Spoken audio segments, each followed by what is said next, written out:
Welcome back to Off Ball Takes. This is your host, Jarby Laws, and this is my co-host. Christopher Wells. We appreciate all the recent support and viewership on our content. We do have a comment to read from the user Colum Coville, and this is in regards to our latest short on the Lakers. And he said, "Mark my words, they beat the Mavs 4-2 in the first round, and then lose to the Grizzlies 4-3. Apparently, that's what he thinks is going to happen come playoff time. I think that could be the case, when we get there, but." I think we do have to see how the season does pan out. I mean, I guess, the first thing would be like, do we even think the Mavs can get to that point? I don't know, but a lot kind of has to go the right way, in order for this scenario to play out. Right, because for the first round, the Mavs are the 8th seed and the Lakers are 5.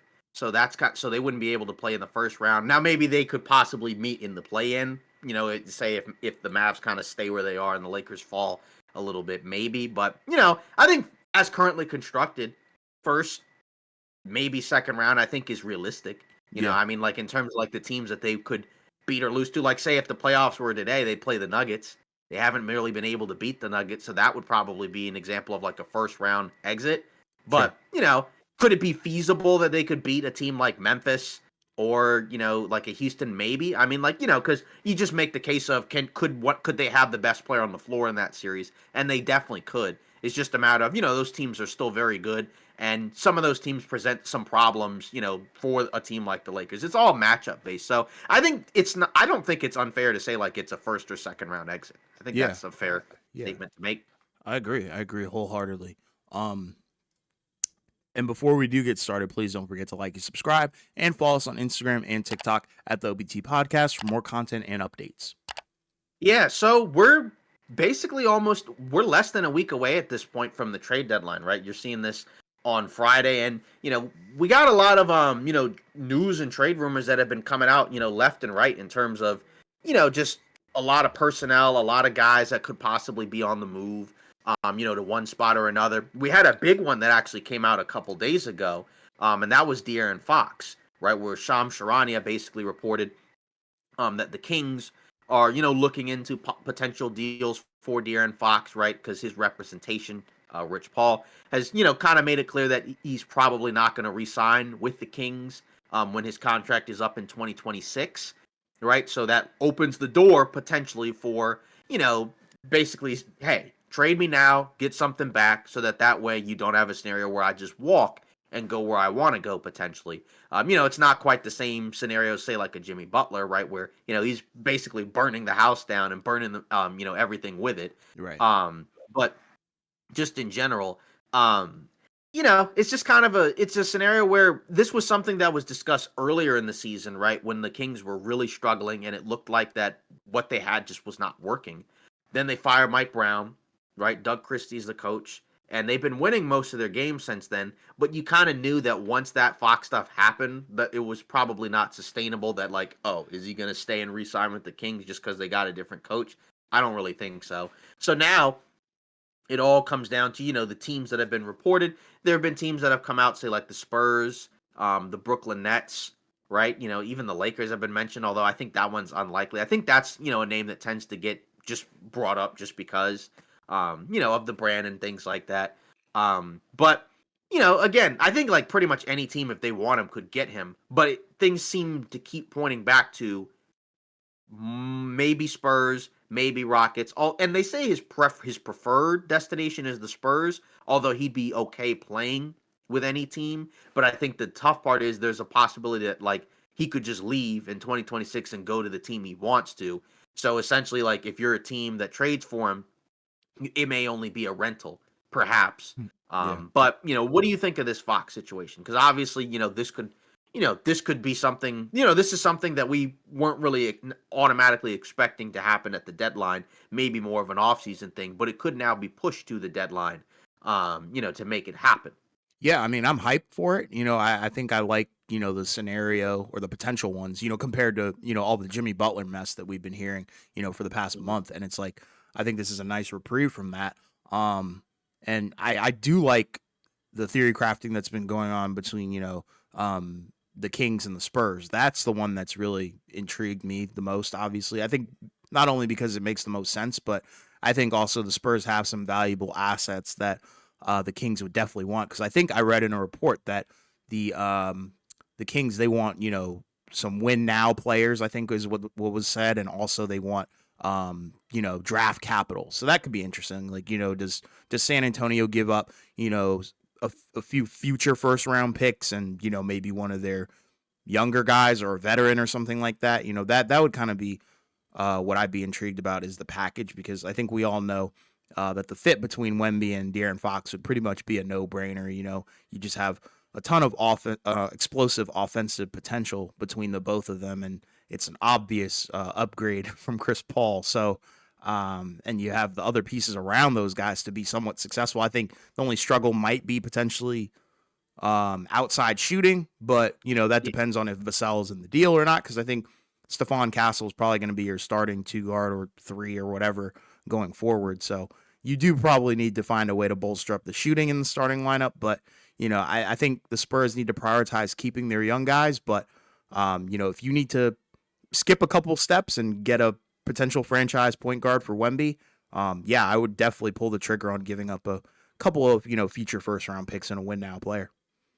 Yeah, the Spurs seems to be the one that kind of, in theory, makes the most sense, like you said, because you already have Wemby, and so you got the franchise guy, and then you just kind of go out and go get some type of perimeter guy that can play next to him, Mm-hmm. right? And a guy like a De'Aaron Fox, he's one of the better ones out there, right? I mean, that's essentially an All NBA level guy, so like a top 20-ish player, right? So I mean, that's a guy where if you can get him, then that makes a lot of sense, right? And it makes more sense than getting, than going out to get like a Jimmy Butler or something like that, just because it doesn't seem like Fox, has the locker room stuff going on that Butler has.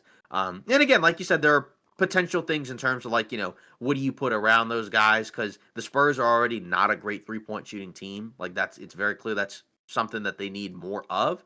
Mm-hmm. And then it's like, we talked about it before with the Spurs, where like you're in the spot now where you're kind of trying to figure out, like, you have some young guys that have already been there for a couple of seasons.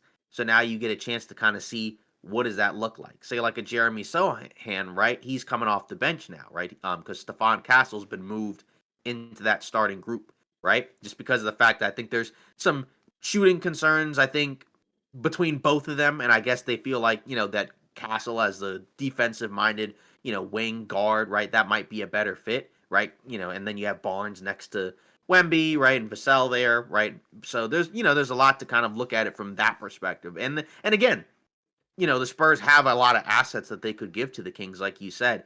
In terms of win now players, you would almost think that would mean veteran guys. So Yeah, like right. in theory, what veteran guys would the Spurs be giving to the Kings? I doubt it would be Harrison Barnes again, Right. right? Right. So I mean, Chris Paul, I mean, he's almost 40 at this point. So, I mean, not that you couldn't trade for him, but that's kind of the issue there. But could it just be like, oh, maybe we might have to give up a couple of our guys that we drafted to go Yeah. get De'Aaron Fox? Maybe that's kind of the question there. And then obviously the other team is Houston, right? Because with the Rockets, they're a team that had been looking for a star, right? But a lot of that talk seemed to have slowed down as of late, mainly just I guess because the Rockets have been doing so well in terms of winning all their games, and they're in a spot where they don't have to chase a star right now at the deadline, right? Like they need to see what they have in terms of their young guys, and they have a lot of guys that don't even play right now. Like a guy like Reed Shepard, who was the third pick of the draft, which we were high on him.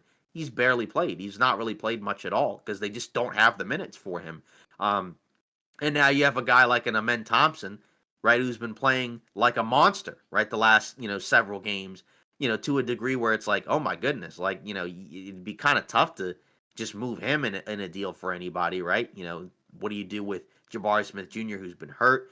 So they have options too, right? Like their point guard spot isn't automatically set in stone. I know Jake Fisher mentioned the idea of maybe they give Van Vliet an extension. I mean, he's 30, we'll see what happens there. But and that one will probably not be cost as much per year. But if you're the Rockets, that's a guy that makes a ton of sense too. It's just obviously with the Spurs, you got Wemby, and that's already they already have the franchise guy, so they just have to add pieces around it. Whereas like Fox is essentially like the centerpiece, of the team if he goes there. Like that's automatically their best player. So Yeah, that's a for little sure. bit different. Yeah. Yeah, so I like either spot. And then any of the other spots, the Nets one is just kind of bizarre, just because Yeah, like I don't like it at all. they're on a rebuild, right? And I just don't see why they would, automatically already start adding stars. I mean, it's a destination, I suppose, because they have the cap space. Like in theory, they could just trade for a guy in the summer, right? Or they could sign one. Who knows?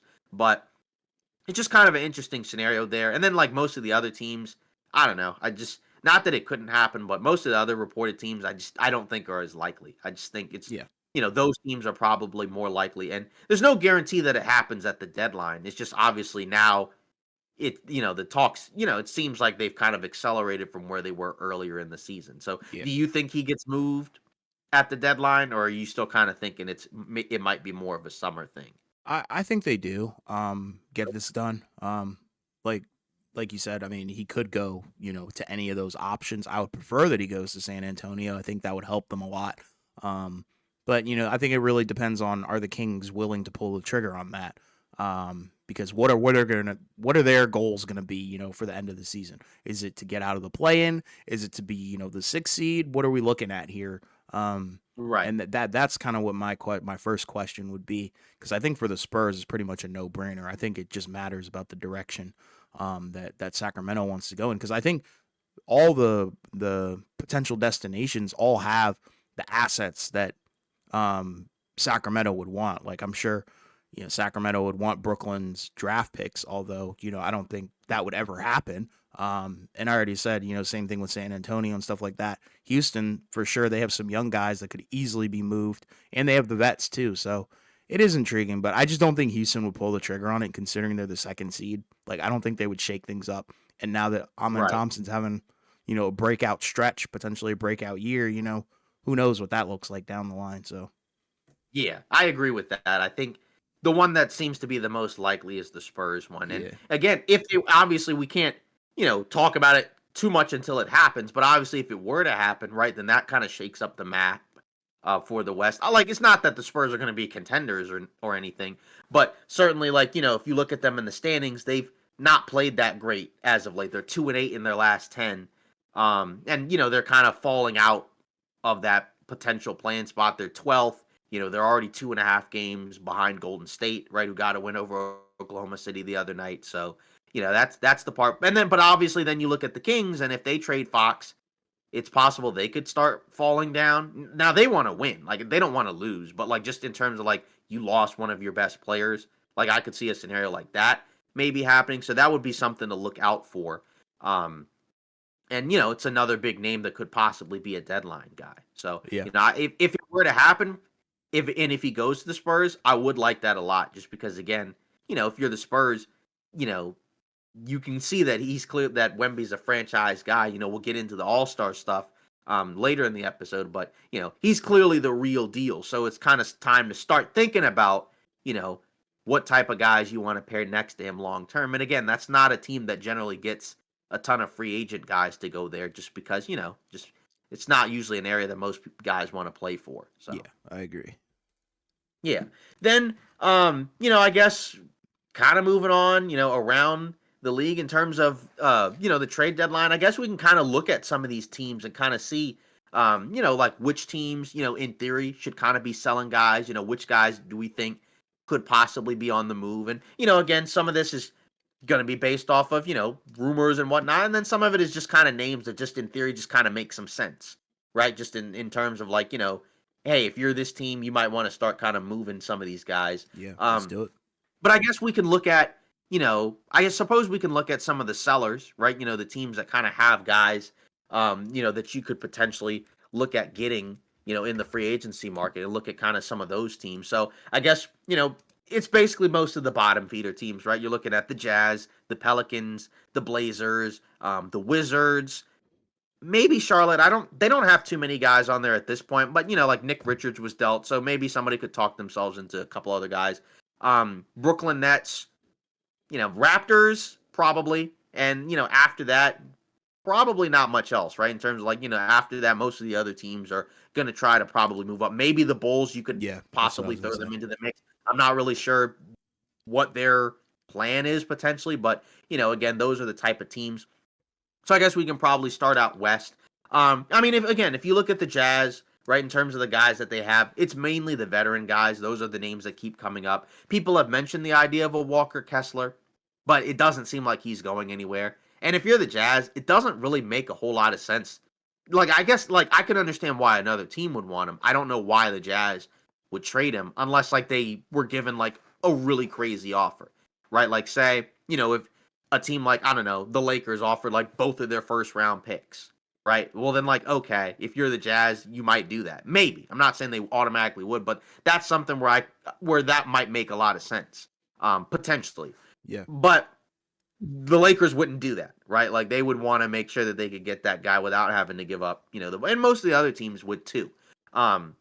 So most of the guys that you would be thinking of would be guys like Jordan Clarkson, Colin Sexton. Those are the guards. Then guys like a John Collins. And then after that, not really anyone else, in my opinion, because most of the rest of the roster is mainly younger-ish guys, right? Like, guys like, Keontae George, Kessler, as I already mentioned, and then some of the guys they just drafted, like, Collier, who's been playing really well recently, Filipowski, guys like that. So it's mainly those guys. I mean, again, those three guys, Sexton, Clarkson, and Collins, they could help some teams possibly, depending on where they go. But I feel like there's maybe some better players on the market. But say for Clarkson or Sexton, those are guys that could easily be six-man scorers off the bench. Maybe Sexton could be like, a starting point guard for like a fringe-ish type team, maybe. But either of those guys could be like, spark plug players, and then Collins could just be, a solid big in a rotation for a team, because he's had a good year, I think, for the Jazz. Yeah, this is a weird one because they're really bad, but at the same time, I think they're the guys that they're probably going to try and sell probably aren't the most desirable on the market, like you said. Right. But at the end of the day, I think there's no problem taking a chance and a swing on those guys, especially if the price is right. In terms of if we're talking draft picks or bad contracts, to free up cap space, whatever, you know, you need to kind of just get these guys off the team because at the end of the day, they're not really contributing anything to a squad like this. Like they just don't belong. They just kind of Right. they just don't fit. Like if you look at the rest of the roster, you can tell there's a clear direction of just young guys, and there is some talent, but collectively, it's clearly not working out, and that's by design. So, yeah, I'd agree with you. In terms of Colin Sexton, Jordan Clarkson, for sure, those are my top guys. I think Kessler Mhm. probably is going to stay. I think they're going to probably want to hold on to him just because of his value, but we'll see. And John Collins as well. Those are the top three for sure.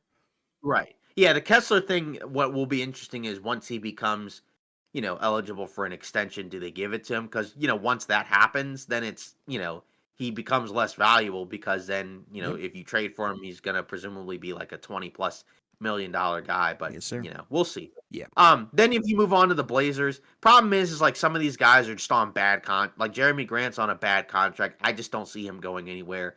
Aiton, kind of a similar thing, so it's not really worth talking too much about that. The main guys would probably be like a Robert Williams, right? As a potential starting or backup big, depending on the team. Just the issue is his injury history, but when he's healthy, he can be a good defender, good offensive rebounder, rangy, mobile guy, right? So he's a guy that it's just he barely plays, so that's kind of the problem there. And again, what's the price point for a guy like that? Like, is Portland looking to get back a first? Are they actually going to get one? I don't really know. Avdia's played pretty well as of late, so my guess is he probably sticks around. He's had some pretty good games for them, this season, especially in this recent stretch. Simons, I mean, I think I don't know. I feel like he probably doesn't get moved just Nope. because, like, he's a solid, good player that could help a team. It's just I just don't think they're gonna trade him, and it's just tough because right they're in a weird spot in the backcourt with their guards where they have a lot of guards, and realistically, like one of those guys probably should get moved. But I don't think you would move Scoot or Shaden Sharp necessarily right now. It's just Simons is the best one of the three. He's the one that's been the most consistent and the guy that always starts. But in terms of like actual tradable guys, maybe like a Robert Williams, maybe like a Duop Reith, possibly. Like if you're looking at a minimum contract big, Matisse Thybulle, I don't even think he's really played much No, this he's been season. But out the entire season yeah, pretty much. exactly. So that's the problem is some of these guys are either on bad contracts or they just, or they don't play. So that's kind of such, so these are some of these guys are just gambles. Yeah, the only one that really would have caught my eye would have been Matisse Thybulle if he was playing, but I'm gonna be honest. I don't think any of these guys move. I think this is pretty much their set roster. I just don't really think anybody's gonna take like a swing on, like you said, the horrible contracts or the super large Right. ones because those are kind of difficult to move. Granted, Yeah. if we're not talking star for star, and nobody's trading a star to Portland. You know what I mean? Right. The Pelicans roster, I think, is the one where it starts to get more interesting because of the different tiers of guys that could be on the move. Who knows what they do? But, because obviously Ingram's name has been in rumors for a while, right? Like they've kind of quieted down, but, a guy, Jake Fisher, he's mentioned, that a team like Toronto has interest in Brandon Ingram, which is kind of a random team, right? But, again, it's a team. And then also Hoops Hype, which I believe is from Michael Scoto, right, of Hoops Hype. He mentioned that the Spurs kind of checked in on Brandon Ingram before the De'Aaron Fox rumors came out. So like Ingram, I think is a guy that would still draw interest from a lot of teams just because of the caliber of player he is. He is on an expiring, right? So obviously whoever trades for him presumably would be signing him to an extension. If he doesn't get moved, I'm curious to see what New Orleans does. But the thing is, there's not really any teams that have cap space in the offseason. I believe it's basically the Brooklyn Nets. And then after that, any other team that has cap, it's not enough for a max player. So that's kind of the issue there where it's like he might just be stuck, and he may be forced into signing like a short term type deal with the Pelicans if he doesn't get moved or something like that. But obviously, you got him. Of course, there have been rumors about Zion, but we don't know what's going to happen there. My guess is that he probably doesn't get moved, right? And then obviously other guys like like a CJ McCollum, and other players like that, right? Of that ilk, like even a guy like a DeJounte Murray. I don't think he's going anywhere, but just a lot of guys on this roster just because the Pelicans have been so bad this season. They've been banged up in terms of all these injuries. They've had a ton of bad luck, but even with some of their guys recently, they still haven't really been that great. So that's kind of the problem there is where like they're so far from a play-in spot that this could go in either direction. Like they could blow it up. I don't think that's as likely, right? If I had to guess which guy might be the most likely to be moved, it may be Ingram, right? Possibly. And then after that, they could also just be like, well, we're bad anyways, so we'll just kind of run it with these guys and then do stuff in the summer. But this is a team that I think has a lot of pieces that I think would be more appealing to some of these teams. Just because the other teams I mentioned don't have like a Brandon Ingram type guy. Yeah, for sure. And I think Brandon Ingram is definitely the number one guy to watch. I think, they even have some like role players like maybe Tice or something. I don't know. Yeah. It would be intriguing to see if some of their guys in the latter part of the roster do get moved because I think you do have some bright spots with like Eves, Missy, and some of the other Yeah. younger guys as well. Obviously, we know that what Herb Jones and Trey Murphy are capable of, so I think they're probably on the untouchable part along with maybe Zion, but yeah, for sure, Brandon Ingram is the one to watch because yeah, he Mhm. garners a lot of attention. I think so. Yeah, exactly. And then, moving on to the East, I'm not going to name all the players for all these teams necessarily, but like, obviously for the Wizards, guys like Kyle Kuzma, guys like Jonas Valanciunas, Malcolm Brogdon, guys like that. Obviously, that's your team, right? So you know a lot about those type of players. We'll see if any of those guys get moved. Obviously the team hasn't been great. Some of those guys haven't looked that great. So I mean, and they've been hurt. Like I think Kuz and Brogdon specifically has missed a lot of time. I don't think he's played in like weeks. Nope. And then Kuzma just hasn't been good this season, so that's kind of the issue there. And then Valanciunas, I mean, we'll see. His contract isn't too bad. I mean, it's like 10 million a year, but I don't know. Like he probably only really makes sense for like certain types of teams. Um, then the Hornets, right? They already moved Nick Richards. So after that, some of these teams could be the type of teams that say, like, if there is a Butler deal or a Fox deal, they could just kind of put themselves in there and just try to take on some of these contracts that some of these teams might have to move, right? Like, I could see a Charlotte doing that. Detroit possibly could be a team that does that because they're not a seller because they've actually been, much better this season, but they have cap space that they need to use. So I could see them doing stuff like that. Then for the Nets, obviously they've already moved Dennis Schroeder. They moved him to Golden State, and then they've already moved Dorian Finney-Smith to the Lakers. But they still have a few guys on that roster that I think teams could talk themselves into. Maybe guys like like obviously a Cam Johnson. That's kind of the main guy there. We'll see what actually happens with that, because he could be an offseason one or he could be a deadline one. And then, guys like a Day'Ron Sharpe, players like that. And then obviously for the Raptors, guys like a Kelly Olynyk, maybe a Chris Boucher, right? Bruce Brown, of course, that's a name as well.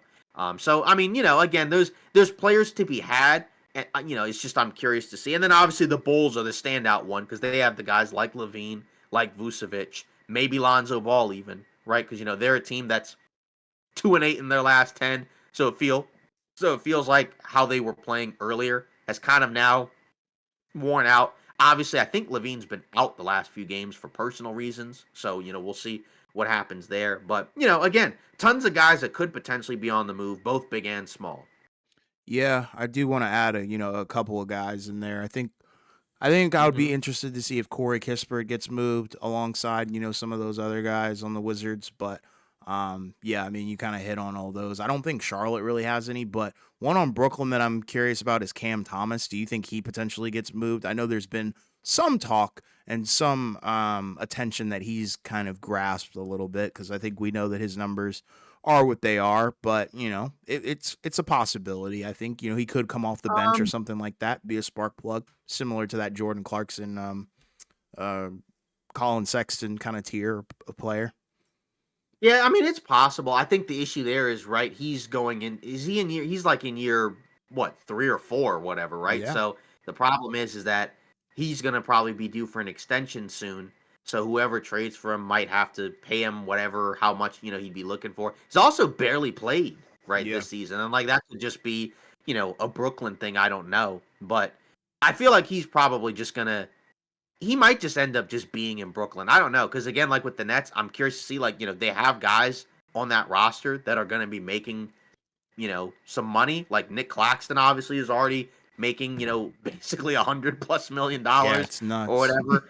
Yeah. Now the Simmons contract will be gone. Obviously D'Lo's contract will be gone. So like they're going to have a lot of cap space. Right. And so in theory they should kind of move as many guys as they can and get expiring contracts back. I just like he could be a tradable guy, but I don't know. I just don't know if they're actually going to move. I don't know if a team's actually going to trade for him. And like the role that he would play on another team, may be different because like on the Nets, he gets to start, he Yep. gets to take a ton of shots. Whereas if he goes to another team, he may be a backup. I don't know. So that's kind of the thing there. But honestly, anybody on that Brooklyn team in theory should be, you know, up eligible for them to move. It's just not all of them are going to get moved. Like nobody's trading for Simmons because he makes too much money, and I don't think anybody's trading for Claxton for similar reasons. So other than that, I mean, I think it's mainly like the guys that make a little bit less. Yeah, I'm curious about Olynyk on the Raptors too. That's the Right. one that kind of has my eye, just because I think the contract is pretty feasible, and I think he could be a solid backup for you, considering he could stretch the floor a little bit and pass. So Right, exactly. So all these guys are decent players. It's just a matter of again, what are they going to go for? What are teams looking to give up? And again, there are guys that are better than others. The Vucevic one, obviously, people have talked about just as he's a stretch five. He's had a really good year. He is 34, so obviously there's age concerns. But if he's on another team, like obviously he's been tied to teams like Golden State, teams like the Lakers, right? So he's and like he'd probably fit in fine with those teams. Not a strong defender, but he is a good offensive player. It's just a matter of, again, is that shooting going to carry over? And then obviously, with the age, he's got 2 years left on his deal. So what does he look like the next year? And if you're trying to save money, what do you do with that? But, again, he's a guy that I think I don't know what Chicago does because they haven't really done a lot of those type of moves. I mean, like obviously they moved Caruso, and they got back Giddy, but like the Levine thing now he's played so well that in theory what teams offered for him last time around, like now they should be asking for more back, right? Because he's having a much better, because last year teams were scared because he had a bad year. They weren't winning a lot of games with him, and then obviously his season was cut short with his foot injury. But now he's back to what he was doing before, where I think most people thought he was a really good player. So we'll see what happens with him. But yeah, I think there's lots of players to look at from the sellers. It's just not a lot of stars necessarily, like from the sellers' perspective, Mm-mm. outside of I guess Ingram. yeah, yeah, I agree. Yeah, and Markkinen, obviously, we already know he can't be traded because he signed that extension. Hmm. Now, in terms of buyers, Oh boy. pretty much almost everyone else could talk themselves into the idea of potentially, bolstering up their roster. There's been talk about Philly maybe moving a couple of guys like a Eric Gordon or a Gorshan Yabusele to another team, because obviously maybe they want something different back. Who knows? Because obviously they've had a weird year. They've won 4 in a row, to kind of get back into the swing of things. So good for them. But pretty much after those teams, I mean, anybody from like if you look at the West, any of those teams could honestly talk themselves into let's buy in. Like say the Spurs are the 12 seed. We've already talked about them as a potential De'Aaron Fox destination. The Kings obviously, if you trade De'Aaron Fox, you're not really a buyer. You're like a seller basically because you're selling De'Aaron Fox. But but they could also be like, let's move Kevin Huerter, let's move Trey Lyles. But if you look at some of these other teams, like say Golden State, we're gonna assume they're gonna be a buyer, right? They've won back-to-back games, but they're still 5-5. So they've basically been playing average basketball. And obviously they've been playing bad basketball since the beginning of the season, right? They started off 12-3. Since then, they've like 12-20. So we know that obviously they would like to probably improve somewhat, but it's a matter of the Kuminga piece. Like, are they going to move him? Will they be willing to move a guy like Wiggins? Because anybody that makes big money, you have to move one of those main guys on your roster. And I think the thing is like every time you're kind of like ready to say like, all right, let's move on from like a Gary Payton or like a Looney or somebody like that, then they end up playing well in a big game. And then it's like, oh, well, now we don't want to move them. So that's kind of the thing that I'm kind of looking at there, where I'm kind of wondering whether or not, they make a big move, or do they just kind of make, like not like a tiny move, but like, like a move where it's like, it probably doesn't make you that much better, but it makes you better than what you are right now. Like, could they go after Vucevic? Maybe. What are they willing to give up? Things like that. So they're a buyer. Suns clearly are a buyer, right? And funny enough, they're 7-3 in their last 10, and it hasn't mattered because they're still basically stuck in that, 9-10 spot. Which again, that kind of, it's just when you're in that bottom of the play-in spot, it's very tough to get out unless the teams above you just completely collapse. Even a team like the Mavs, right? 4-6 in their last 10, but they've just won back-to-back games. So obviously with the Suns, they made the Nick Richards move, but they're going to need to do more than that if they want to, get close to the next tier. They could get Jimmy Butler. It's possible they may not get Jimmy Butler and just maybe look to rearrange the rest of the roster. That more so comes down to the Beal thing. Is he willing to move? Is he willing to waive his no trade clause? We don't know, right? Yeah. Like he kind of holds. I mean, like he said, he holds the cards with that one. Yeah, you're not wrong. Yeah, essentially.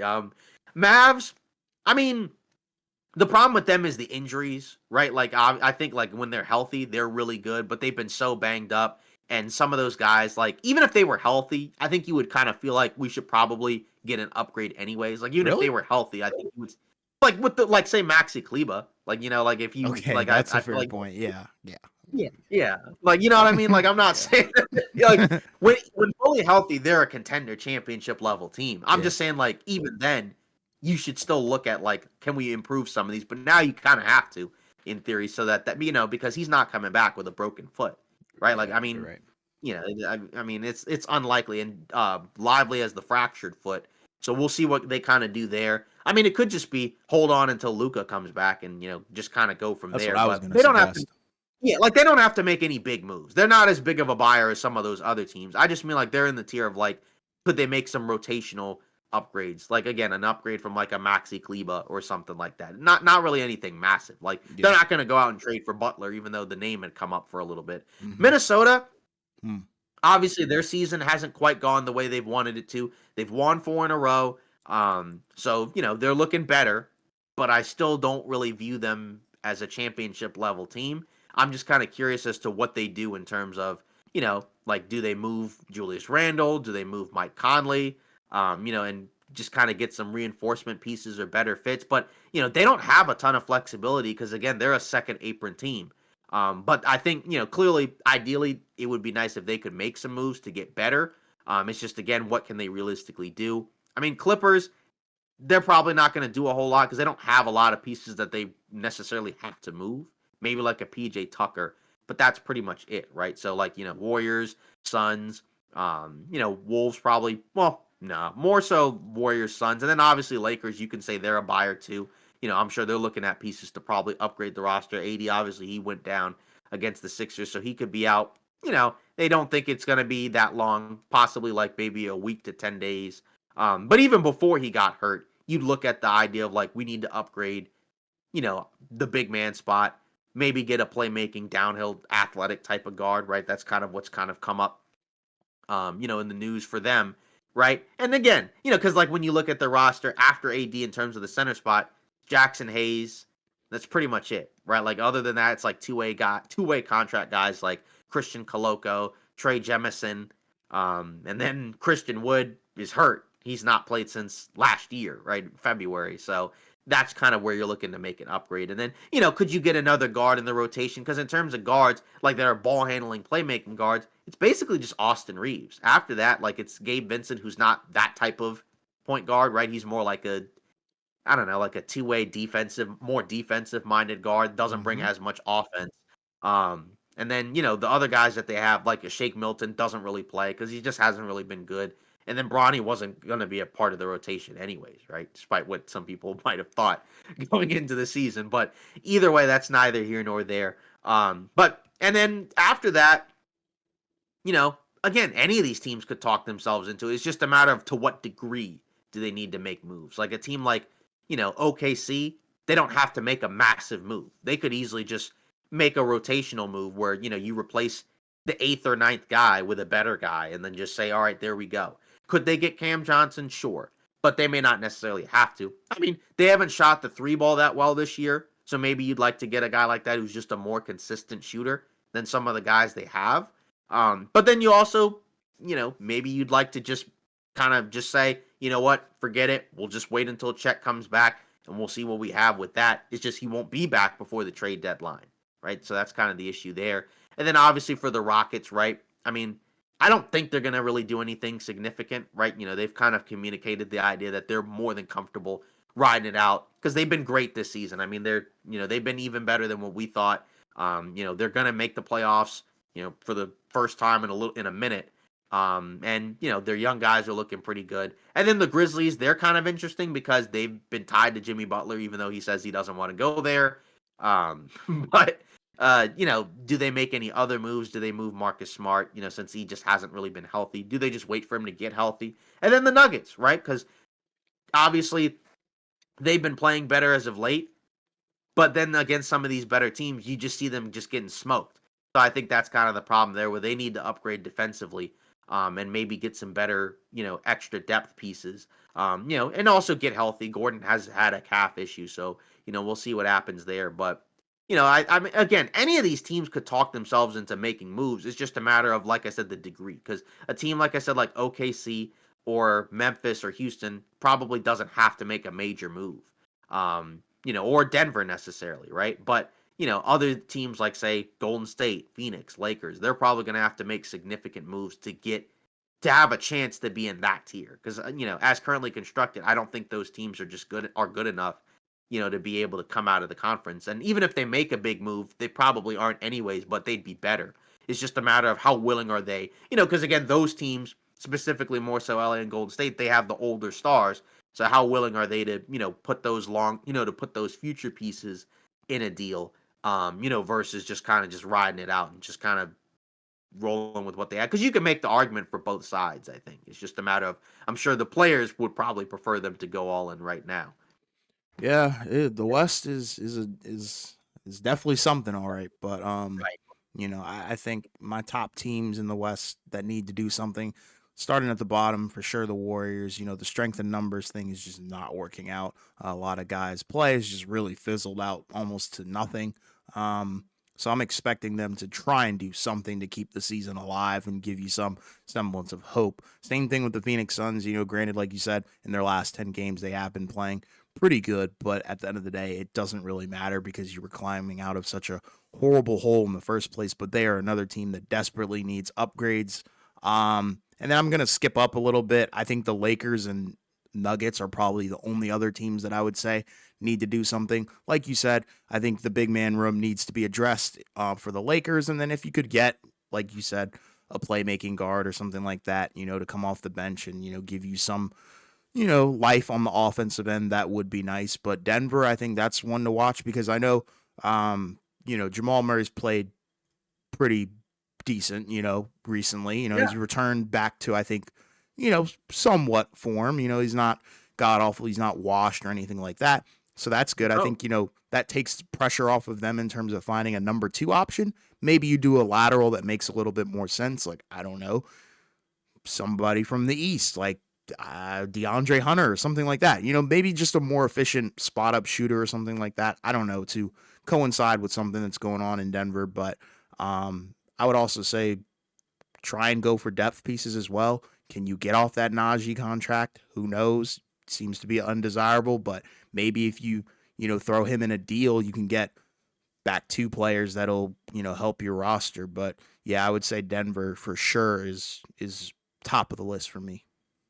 yeah. The Nuggets one is difficult just because there's not a whole lot of contracts that are like middle of the pack that they can just move. That's Mm-hmm. kind of the problem there. Like if you're making a big move, it has to be Michael Porter I Jr. would I would pull And the then trigger on that. yeah, and then it's just the question is what's out there in terms of like what can you move him for? Right. He makes over 30 million, so it would have to be a guy of a similar salary. Yep. And then outside of that, the only other movable contracts is like a Zeke Naji who just doesn't make enough to really grab a guy that makes a difference. Mm-hmm. And teams don't want his contract because he's not playing for the Nuggets right now, which Yep. kind of lets that he's not really been that great. So Mm-hmm. that's kind of the problem there. So I don't know. That's kind of the tough thing for them is like they don't really have the ability to kind of make a move along the margins. So it would probably have to be a bigger move unless there's something that I don't see, off the top of my head. Like a Bruce Brown, they just can't really get to those type of numbers. That's Mm-mm. kind of the issue there. If they could, then you could do stuff like that, and it would be easier. And that's also kind of the downside of letting guys like KCP walk. Obviously, Bruce Brown, they didn't really have a choice. And like to be fair, it's not like KCP has set the world on fire for the Magic. It's just they've had several key players walk, and then you don't have those type of salaries to deal.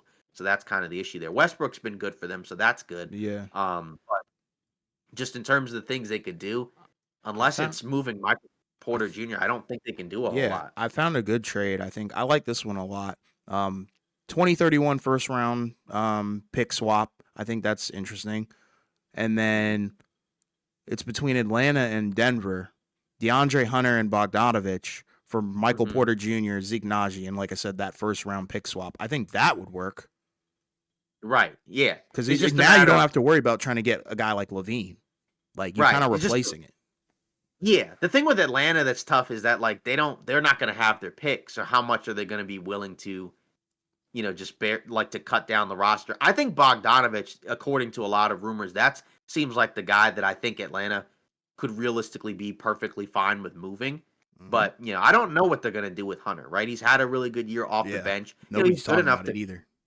yeah, like he's good enough to be a starting wing for some of these teams. It would be a different look, obviously. I mean, I wouldn't have an issue with that if I'm the Nuggets. It's just a matter of how willing are they actually going to be to do that. And then Atlanta, because again, like any move they make that makes them worse. But then the problem is they lost Jalen Johnson for the rest of the season. He's got a Exactly. torn labrum, Just give it in his up. shoulder. Just give it up. So that probably means they've lost 6 in a row. So their season's probably done. So Yep. that's like the worst case scenario for them, where Yep. you lost one of your best players in a year where you don't have your own pick. So you're in a tough spot there, I think. And there's just not a whole lot you can really do about it though. Yeah. So and then when you move on to the East, obviously like teams like like Boston doesn't really need to do a whole lot, and I don't even think there's really a whole lot they can realistically do. I mean, like they don't really have They guys that they ran can it just back. move. Yeah. Cleveland, that's kind of an interesting one, right? Just from the perspective of they played very well, but I don't really think they're going to shake it up and make any big moves either. I mean, Mm-mm. they're 5-5 in their last 10. You could just chalk it up to just a random January slump, mid-season slump, because that happens for sure. It's just mainly the question of, do you trust the guys coming off the bench to play that well come postseason time? That would kind of be the main question. And if you don't, then that's where maybe you could talk yourself into the idea of like a Cam Johnson. It's just they already have the issues defensively with the wing spot anyways. and getting Cam Johnson, I just don't think would necessarily make that better. It would Mhm. make you, still a better 3-point shooting team, although they're already really good. But I just don't really see them doing anything significant. So that's not really a team you have to spend a ton of time on.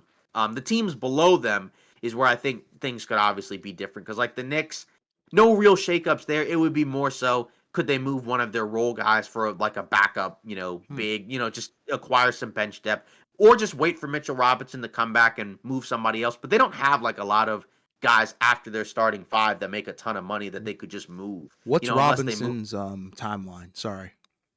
He still doesn't have a Oh, return. I mean, he was supposed to be back this month, I that's what I think, thought. but Yeah. but Holy crap. he Yeah. still hasn't come back. So we still don't. Yeah, so I mean, that could be pushed longer. I mean, like to me, honestly, that's kind of the guy where like I think that's the guy that you probably are gonna have to move if you want to make a deal because it just seems like you just can't trust him in terms of his health. He's not played at all. So, that's the guy that I'll probably look at. He makes 14 million. So I think that's, enough to probably swap him for another type of, similar type of player. Or you could split it up and get like two, $7, $8 million guys. Do I you don't know. But do do you think like there's any possibility he could get traded injured, or do you think like teams wouldn't really do that? Because I think teams would be willing to pull the trigger on that, especially if they're a yeah, garbage team. yeah, I mean, guys, Right. this isn't, yeah, like 2K. I don't know why, but for whatever reason, you can't trade injured players there. Yeah. But in real life, Right. Right. you Right. definitely Yeah. so Yeah. I think, yeah, like it would just be like to get off the contract. He's only got this year and next year left, and it just seems like if he's probably not going to play more than like 20 games, I think you got to move him because if you're the Knicks, you do have a shot at making a run this year. So why Yeah. not, kind of, go all in and see what you can do there. We'll take him You for know, Valanciunas then. I'd be okay with that. Give me your second round picks. I'll take it. Yeah, we'll see what happens there, because again, the thing is just some type of viable defensive option off the bench, and so that way you can see what it looks like with a center and Towns at the same time, right? Do what you did in Minnesota and experiment with some two big lineups. It's just they can't really do that aside from Precious Achua, who's not like a true big. I mean, like he kind of plays like it. It's just he's more undersized, right? I think yeah, exactly. He's an undersized big. So I think you'd like to see if you can go out and get, a true defensive minded big and see what you can do there. I mean, they don't have a lot of depth anyway. So that they already have their identity. It's just a matter of, that's a smaller ish type move, right? Yeah. The Bucks are a team that could go a variety of different ways. They have won 0 in a row. They're 7-3 in their last 10 though. So they've been much better as of late, even with a couple of bad losses, including one to Portland.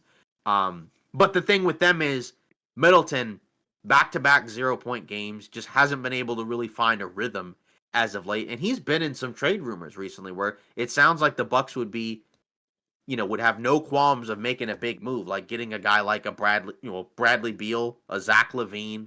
I like Zach LaVine. I like that a lot. Yeah. First, But that that would would be have to my be like a 3-team trade or something, right? Yeah, that would be my go-to one if I was the Bucks. Or even like a Butler, right? That's name I think has been mentioned too. But I think it's kind of clear that you may just not be able to get much out of Middleton this season, Yeah. and you don't have a whole lot of opportunities to upgrade the roster outside of guys like that or Bobby Portis or Pat Connaughton. The problem with them is they're a second apron team, so they would have to probably move Connaughton first and dump him to another team. Then they could get under the second apron, I think, and then they could probably have a little bit more flexibility and aggregate contracts there. But that's a team that could go, big or small, right? Obviously, if you move Middleton and bring somebody in, you're changing the look of your roster. It'd be, like the Beal one, I probably wouldn't really want to do that one necessarily. I think I'd prefer LaVine. I mean, if you're going to have a backcourt that's not going to defend, I think you'd rather just have LaVine just because I think he could be a more explosive, athletic, offensive guy compared to Beal, even though Beal's like a good athlete. But, like I just think LaVine at this point is the better guy. But Agreed. it's just a matter of what's Chicago going to do with that. Are they actually going to do it? I don't know. What kind of return are they looking for from him? I'm not sure. Pacers is another one that's had a ton of rumors tied to them. They are 8-2 in their last 10. Including a funny win over the Detroit Pistons, right, involving Legos potentially and Isaiah Stewart. Yeah. But the thing with them is they've been in some rumors where Miles Turner has been in some trade rumors, right? Their starting center. Does he stay? Possible rumors about the idea of they may not want to pay him $30 million a year. Coming from the guys at Clutch Point, Anthony Irwin and Brett Siegel, guys like that, as well as others. Mark Stein's kind of put out there that it's probably unlikely he gets moved unless there's a scenario where they get back a potential starting caliber center. Is just the problem is that's probably like a 3-teamer. Well, like people have mentioned, Lakers, Miles Turner. What is this, year 3 or 4 of that at this point? But if something like that were to happen, that would have to be a scenario where Lakers probably send maybe 1 or 2 guys to Indiana, and then like say you could have a scenario where the third team has the center for the Pacers, and then the Lakers, they get Turner, and then the Pacers may get like the center from the third team, and then probably another player from the Lakers, maybe like a Rui. Because obviously for the Lakers, any deal that they make that's a $20 million or more guy has to have Rui involved in there. Obviously this is more like Pacers talk, but and then even Benedict Mathurin has been in rumors as well, right? He's in his 3rd year. I guess this summer he could be eligible for an extension. The thing with the Pacers is now they're running into the issue of they have so many guys and they can't pay all of them because it's just not feasible to be able to do that. Like they extended Obi Toppin last season as well as Andrew Nemhard. They re-signed Pascal Siakam to a big deal, right? They re-signed Halliburton whenever that was. And so there's there's a lot of money that's being poured into the guys on this roster in terms of the contracts. Now they've been playing much better. They're the 5th seed right now, right? So that's obviously really good for them. It's just a matter of, are they going to be able to keep all these guys? It's just the issue is you can't trade Miles Turner and not get back a center because all their other bigs are hurt, with the exception of Thomas Bryant, who's actually been good for them as a backup. It's just you can't have him as the starting center. That's the issue there. So I don't think Miles Turner gets moved. I think what I would do if I was the Pacers, because I'm not gonna lie, when I look at that roster, I'm not a fan of their wings outside of Pascal Siakam. Like Toppin, not really. Neesmith, I would go out and get Cam Johnson, somebody like that. I don't know. Just get a wing, get a shooting wing, because I know that 3-point makes aren't their specialty, and I think I think they could potentially do something if they get a shooting wing. So I would, take a big swing at that. I just don't think you should trade Miles Turner because, like you said, your center room is gone if he's gone. It's just a matter of, are they going to be willing to pay him? That's the problem. Because if they're not willing to pay him, then they're going to have to trade him. Not because they want to, but because they're not willing to pay him. But I'll believe that when I see it. It's just a matter of, again, obviously if they get offered a crazy deal, maybe they can't pass it up. But it just kind of comes down to, do they want to pay him? Because I'm sure he would like to stay there. It's just, again, we talked about it where you can't pay everybody. So, you could make the case that, well, why not just move the other guys? Then you could just move Turner. You don't have to have all those other guys on your roster. What about Benedict Mathurin? Because his name has come up too. And obviously, up until recently, because I think he was sick, so he missed the last game. He had been inserted into the starting group because Neesmith had that injury that kept him out for so long, and he had actually played well with the starters. But, what do you think about that? Because obviously he's in year 3. So this summer he could potentially get an extension, or they could just wait until the end of next season. Then he's a restricted free agent. Yeah, I mean, it's interesting because I have heard that, I think the words verbatim were everybody's looking into this deal, or this guy to potentially, grab, because I think it would be a steal. I think everybody's high on his promise and, his potential and stuff like that. Money wise, very affordable, very feasible. It's not like he's making a crap ton of money because he's still on his rookie deal. So, like you said, it's just the matter of the extension. But I mean, I think it would be a deserved and very warranted extension considering what he can do with the ball in his hands and, his scoring ability and stuff like that. So I think, every team that is probably looking to make some sort of upgrade is probably going to be looking to get him. I would be interested as to what Indiana's selling price is going to be. What are we talking? Because it's not like this guy was bottom of the lottery, end of the lottery, top 6 pick. So what are we going to be talking about here in terms of how are we going to make this work? Because it's like money wise, yeah, you can make it work, but value wise, what are teams going to be, having to give up? Right. It's just odd because again, they went to the conference finals last year. I know they struggled earlier in the season, but they Hmm. have been playing much better now. And I mean, like, if they continue to win, I mean, they're half a game behind Milwaukee. Now they don't have the tiebreaker, so they would have to beat them out. Right. But I mean, like, they look, as long as they keep playing at this level, like they should make the playoffs. I mean, and with the way Halliburton's been playing now, I mean, he looks, again, we were when we said that, right? Like we didn't think that he was just like some fraudulent, fluky guy. I think it was more so just you could see physically he wasn't right earlier in the season, and now, right now we're seeing the Halliburton that's much closer to what we saw last season, and where now he's giving you a lot more explosive offensive production every game, not just kind of being another guy out there. Which that's the main thing. It's just again, I'm curious to see which direction they go in because, like in theory, there's no real point in bottoming out. But I could see them maybe making the decision of switching guys around. It's just a matter of, if you get a center that's a different type of player from Miles Turner, that's going to change possibly the way they play, right? Like if you go out, let's say they swap Miles Turner for some other big. Let's say it's like a Robert Williams or somebody like that. That's a completely different type of player from Miles Turner, Yeah, on right. both ends of the floor. So, like, because now it's not a guy that pops out to the perimeter and can shoot and you can play 5 out. Now it's a guy that's more so like an inside guy, right? But then obviously he's a rangier defender, even though Turner can move his feet fine. But then obviously you got the injury risk there too. Not saying that's what's going to happen. It's just, again, obviously there's a lot of directions they can go in. Yeah, for sure.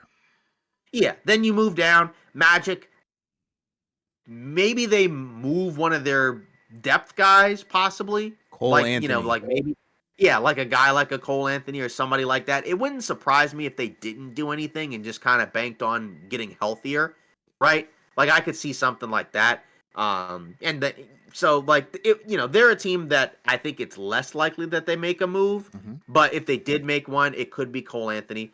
But I don't know. I don't really see them probably doing too much. They're 2-8 in the last 10, including a really bad loss to the Heat in double overtime, with Franz and Paolo back. So that's kind of the tough part there. Obviously, they're working their way back, because they've been out for so long.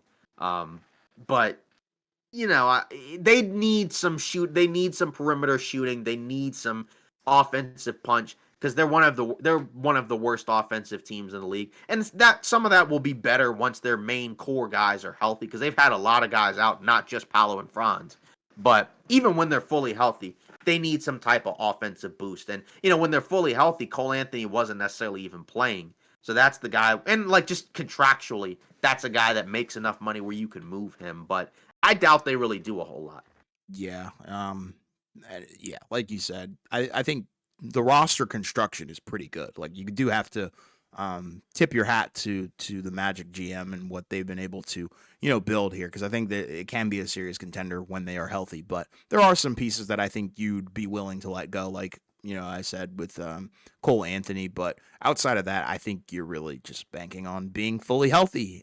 But yeah, that KCP signing is, I don't know, that's a rough one in my opinion right now. But Yeah, and it just hurts that everybody's been out. Like that's the real kicker for the season is that all your three best players have all missed extended time, and the guys that were helping you while those guys were out, then those guys got hurt too. And right, that's the tough part about injuries is a lot of times they pile on, and it's very difficult to bank on just everybody being healthy, and then we come back and then we ride.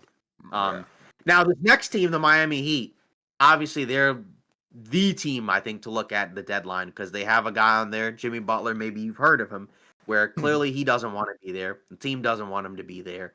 And he's a guy that, depending on where he goes, that could be a major shakeup, right? Obviously, there have been teams like the Suns that have been interested in him, and then there's other teams like the Warriors that have checked in. Although, according to Kevin O'Connor, it sounds like Steph and Steve Kerr may not be all that intrigued by the move. I think they're concerned about the potential fit as well as the locker room dynamics. We'll see. But either way, that's the guy that I think at this point it seems like he's going to get moved. The problem is that again, the team that wants him the most has is going to have a tough time trying to get him because Beal's got the no trade clause and the Heat don't want Bradley Beal. Then you have to get multiple teams to sign on, and that seems to be the tough part. There's been lots of different frameworks that have been kind of tossed out there, but we just don't know what's going to happen with that. It's just a matter of, like it feels like there's no way he can come back, and then everything's going to be okay because now he's been suspended indefinitely. And I just can't imagine, like, they would just do that and then he just doesn't get paid the rest of the season. So it feels like he's headed somewhere. It's just a matter of what happens because people have even talked about, like, well, what if they get in on De'Aaron Fox if they can move Jimmy Butler or something like that. So there's a lot of different ways they can go, but most likely they probably don't get a ton back, and then maybe they kind of shift to next season and see kind of, where things go on from there. Yeah, I'd been seeing like a little bit of theory crafting with the whole De'Aaron Fox situation, but I just don't. I don't buy that one. I just don't think either. Well, I'm sure Miami would be amazed with Yeah. with getting De'Aaron Fox, but I don't think Sacramento would be too enthusiastic about getting Jimmy Butler, in my opinion, and then have to kind of buy into um, that whole saga and pay him as well. So I think that's the real question. And who knows, maybe Jimmy doesn't get moved, but yeah, Miami's Mhm. number one priority should be, moving a guy like Jimmy Butler. Because I really like a lot of the rest of the roster, to be honest. Like there's so many positives, and I think we've been saying that for the past couple of weeks where yeah, there's some stuff that you really, really love about the team, but it's getting overshadowed by, Jimmy not being on the floor and, it's rough. But yeah, I think once they Right. settle that, I think I'll be able to judge, what this team really looks like going forward. Yeah, exactly. Yeah, they have some other work to do Yeah. before, they can figure, before they can do all that other stuff, right? Hmm. Jimmy Butler, some other situations going on. We'll see.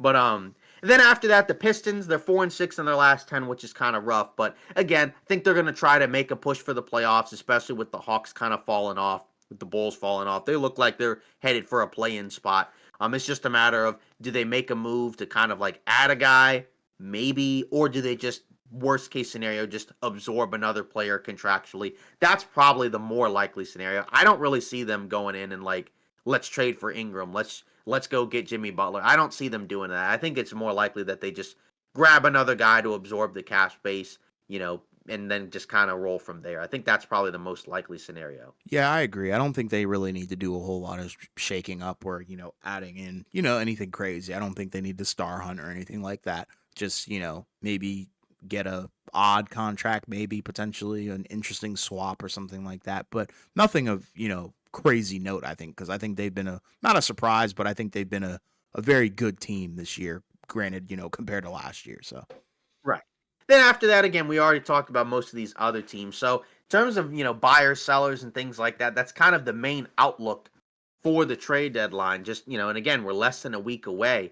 So obviously, and once all that stuff happens, we'll probably talk about it and kind of look at how it went. Just because again, do we expect a whole lot to happen? Like, do we actually expect a lot of these guys to get moved? Because I mean, like Butler feels like the main piece, hmm. but like last season, right? We had a relatively uneventful deadline. I mean, we Very had a true. couple of moves. Like you had the Dallas moves, and the Knicks moves, I guess, although those guys didn't end up doing a whole lot, but they helped them get Towns and Bridges. Hmm. Um, but this year there are bigger names, I think, at the deadline. It's just a matter of, you know, are all these teams going to be incentivized to move some of these pieces? That's kind of the main question there. Like the new CBA makes it tough for some of these teams to be able to pull off certain moves. So that's the issue there. But I think at the very least, like, are we pretty much like in line with like we think Butler gets moved? I think we can agree on that. I'm Yeah, not sure where per se. That's the thing right, that's really throwing me left. But right. I will say I think we could probably say with 100% confidence he's not going to be on the Miami Heat. I think that's kind of been confirmed. Yeah, and then after that, then I guess we think Fox probably will be. I think Um, so. and then after that, it's kind of a crapshoot, Yeah, right? Like really. Ingram, you could tell me he could get moved, and you could tell me he just stays. I think he Um, stays. I just I don't believe it. I think the lower tier guys like, the ones on the really really bad teams like the Wizards, Nets, Utah, I think those guys will probably be moved. right. Be more Yeah. likely to be moved than Ingram. I don't know. I Yeah. could be wrong though. I don't know. Yeah, I think Kuzma and the Wizards might just be stuck there. Like he might Yeah. just he might. Yeah. That's a whole different story. Like I think everybody outside of Kuz, like I would say like Valanciunas would probably be moved. I think because that contract is so sweet in terms of workable and it's a good contract to be moved. So I don't think Mhm. Brogdon gets moved. No shot. I want him to Yeah, be exactly. moved, but I don't think he'll get Right. moved. Yeah, and I checked with the Kispert. He's got the poison pill provision, right? So that Huh, means that it may be a great. little like not that he can't get moved. It's just like it'll be a little bit It's tougher not because that means happening. yeah, exact because that means if he gets sent out, it's going to be for more than what his actual deal is. God So dang that's it, kind of the man. tough part. Yeah, but we'll see because again, lots of rumors, lots of noise, and this is what happens as we get closer to the deadline. Is just a matter of what actually is going to happen. Um, but I think a lot of these guys could potentially help some of these teams. I'm just like I said, I'm very curious to see, um, you know, what who goes where because there are some guys like the funniest one I think was, in the offseason the Warriors didn't want to get Levine, right, for potentially like just Wiggins and Chris Paul, and now they're interested in getting him again. But now if they wanted to do it, they're Yeah, gonna have to give up, more than that, which is just I don't it's know, rough. it's It's kind of rough. right, but either way, moving on, All Stars. I think there's some interesting stuff there. I think the thing that is kind of funny is there were some that I think we didn't necessarily get completely right, but obviously today, right, not too long before we got on, the reserves for the All Star rosters got picked. So just for initial reference, right, for the East, the starters, right, you had Brunson, you had Mitchell, then obviously you had Giannis, excuse me, you had Giannis, you had Tatum, right? And then you had everybody else, that's kind of factored in there as well. I'm not going to go through all the names. And then in the West, right, you had LeBron, you had Steph, you had SGA, right, and then obviously you had Durant, and you had Jokic, right. So that's kind of the main thing. They're in Towns for the East too. My bad. Um, but now for the reserves in the East: Lillard, Garland, Jaylen Brown, Cade Cunningham, Tyler Hero, Evan Mobley, Pascal Siakam. So main thing for the East, the Cavs, it looks like they're going to have 3 All-Stars. They did not get all 5, right? So no Jared Allen, and no Dean Wade, right? So, that's not necessarily. Um, but and then obviously Hero I think is the one that's interesting because I remember we kind of thought that he was worthy of being an all-star, but that he probably wasn't going to get named an all-star. But he did, right? Obviously, that's what happened. In terms of the East, notable all-star snubs, right? Trae Young, LaMelo Ball, Tyrese Maxey, Tyrese Halliburton, right? Those are some big names that, like, again, I don't think either of us had Halliburton, but we Mm-mm. definitely had Trae Young and we definitely had LaMelo Ball, Mm-hmm. on our all-star ballots and whatnot. So, that's kind of a interesting thing there. Again, there's always going to be snubs, so that's what's going to happen. Obviously, there's injury guys as well, right? Like Embiid just didn't play enough games, so he's not going to be there. Siakam, funny enough, we didn't have him at all. Like I think he was just kind of like I think because the Pacers for a while were just kind of just mediocre. Like I think we just kind of had him out of sight, out of mind. But he was one that I just for whatever reason didn't have at all. I think it's very clear that like in terms of the reserves, I think they prioritized the records Oh yeah, winning. 100%. Sure, right? Because LaMelo Ball didn't make it at all. No.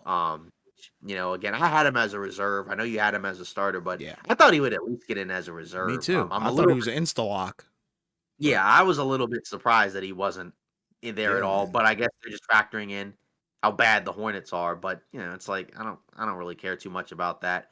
For the reserves especially. But either way, again, not really mad about any of these guys on the list. I think all these guys are worthy of being on the squad. And then in the West, right? Again, as I already mentioned the starters, right?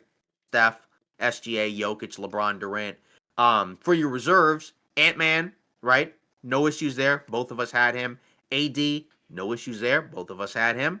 James Harden, that was who I had on my list. And I I thought don't he like would that be an one. all-star because of the fact that and again, I'm telling you, as you know, obviously, right? They're clearly looking at the winning That's the factor there.